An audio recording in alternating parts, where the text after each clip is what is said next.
advices po na alam kong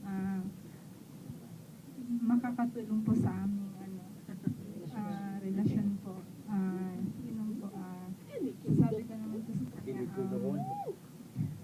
yun nga yung sinabi ko sa iyo, I love the new creation God has made me. Amen. 2 Corinthians 17.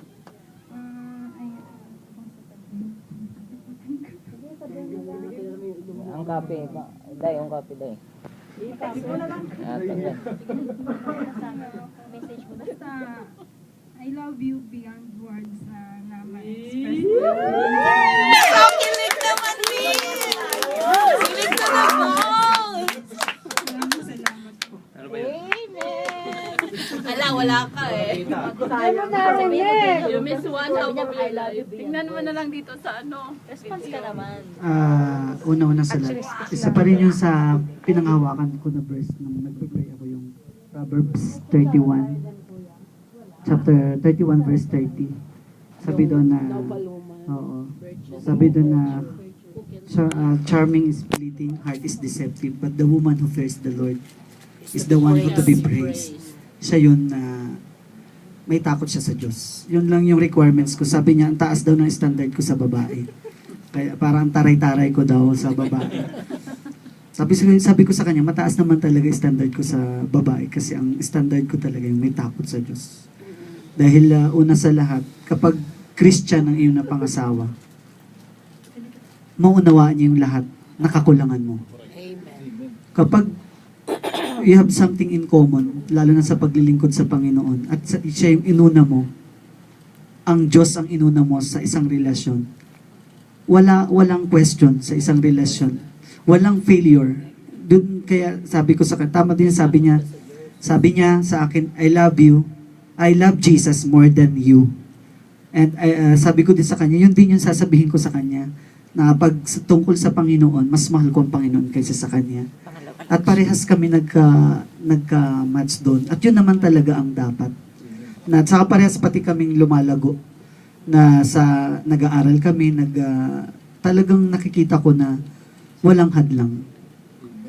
Kapag nasa Panginoon ka, sa lahat ng mga plano mo, di ba sa atin lahat ng pagpaplano, pero ang katuparan sa Panginoon, ang katagumpayan ay sa Panginoon, na-claim ko na siya na talaga yung mapapangasawa ko.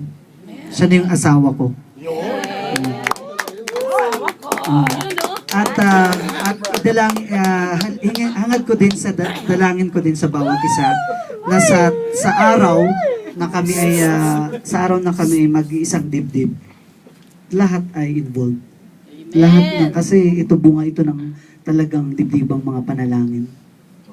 Hindi lang dahil siya ay deserving sa akin at ako ay deserving sa kanya, kundi talaga ito ay tinakda ng Panginoon na It is written, so it shall be done. Yun lang po. At salamat sa inyo. Dun sa nangyari na ito, hindi po namin inaasahan. At saka walang ganito. One in a million na may ganito na pinag-pray pa lang kami, ang dami na kaagad na advices. Ito ay dahil lang sa isang salita, pagmamahal. Kasi kung hindi nyo kami love at hindi kayo concerned sa amin, hindi ito mangyayari. Kaya ako'y na-overwhelmed na naiiyak ako sa galak na may mga kapatid talaga. Ito yung totoo talaga na pamilya. Ito yung nakita ko na totoo talaga na concern sa iyo. Kahit hindi niya pinakita na ang dami binibigay sa iyo o kung ano pa man. Sa ganitong mga pagkakataon, sobra-sobra pa yung pagmamahal na ipinadama. So, kaya gusto ko sa paglakad namin, sa aming relasyon, kasama kayo sa lahat na ipag-pray nyo kami pala. Yan lang po. Salamat sa inyo. Parang hindi naman natin matapos-tapos ito. Kasi talaga ako Alam mo, Dan, nag-ano pa nga ako, sabi ko, saan kaya si Danny magsasalita na silang dalawa? Ako, may lakad kami ng alas 6. Sabi ni Danny, dito daw kami sa gabi. Kaya sabi ko kay Irene, siguro sa big house na lang kayo mag-imit, ano? Pero naano naman ako, gusto namin kasama. Naibigay ko na. Kaya nabigay na. Basta ka na. Pinawakan ko para makita dito. bouquet nila yan, bouquet. Gusto namin maging witness. Yay!